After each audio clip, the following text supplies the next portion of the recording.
Another thing that I liked about Ludlow was that, I mean, to me, you know, telling the specific story to the larger story too, was I felt that he was a soldier, you know, and sometimes a soldier is told to go do something and he goes and he does it, but he's not a part of why he's there or how he got there. He just knows what he has to do, and Ludlow is used.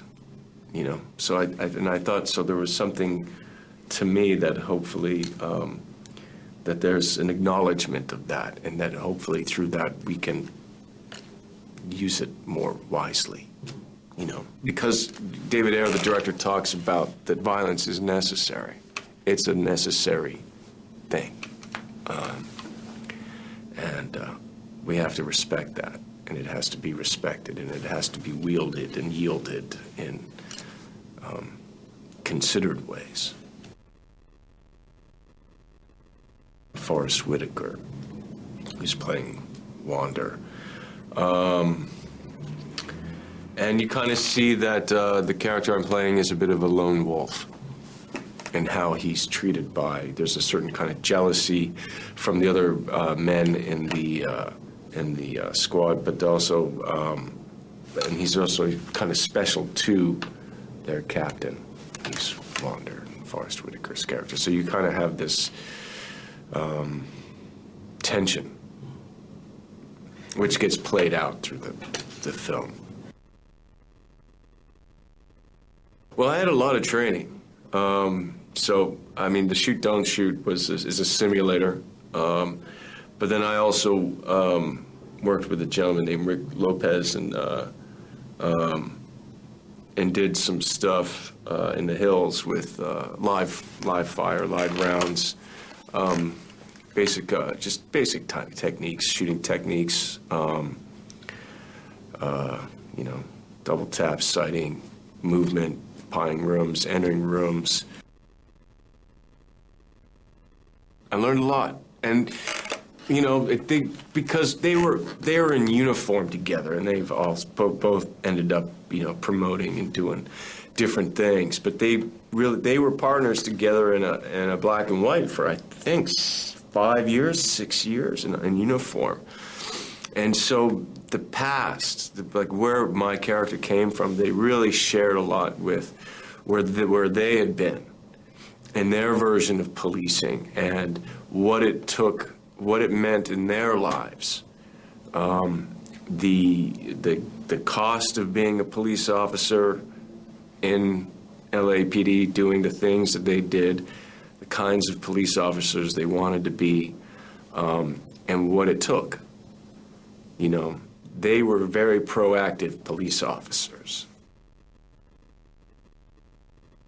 Whatever the mystery, the solving, the crime, the why do we do it, involves, you know, the best and worst of us, you know, the criminal, the angel, you know, light and dark, you know, discovery of self, acting out, you know, I mean, all of these fundamental aspects of drama. And I think that the genre, the crime genre, the cop story is a great tablet or genre for that. You know, it's what we want in drama stories.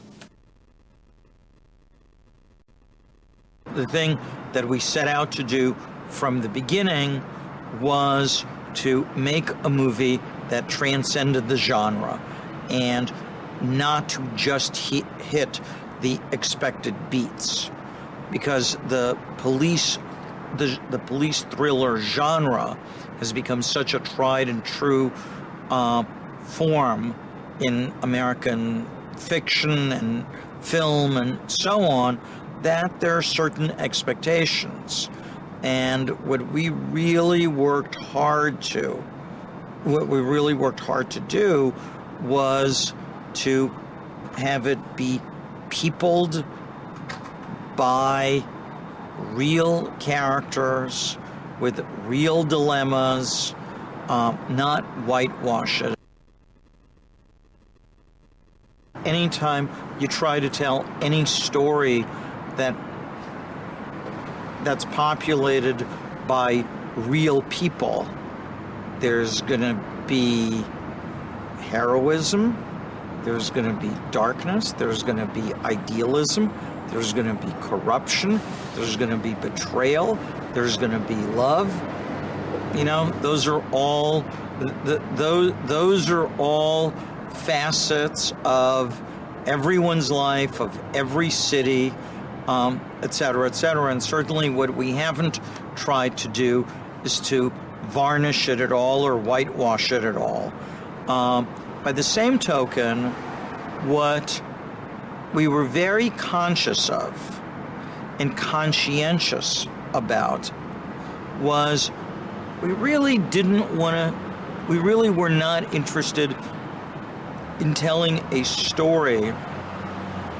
We really weren't interested in telling a story that was dark and nihilistic in its nature and didn't ultimately leave you with a sense of somebody in the course of the story having found a higher purpose.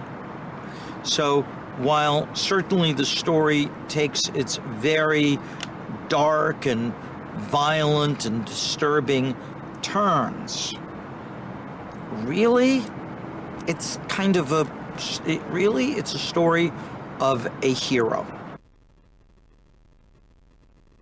One of the things that I think we all pride ourselves on most in this movie is its reality and verisimilitude. So when you ask what kind of cooperation we have from the LAPD, I don't know how much cooperation we have about the people whose paychecks currently are signed by the LAPD, but all I can tell you is the police chief in this movie is played by former police chief Daryl Gates. That we have some of the most decorated officers of the last 20 years in the Los Angeles Police Department as our technical advisors. And every cop that's been around this movie has complimented us on the fact that nothing has ever felt, that no movie that they've ever seen or worked on has felt as real as this one.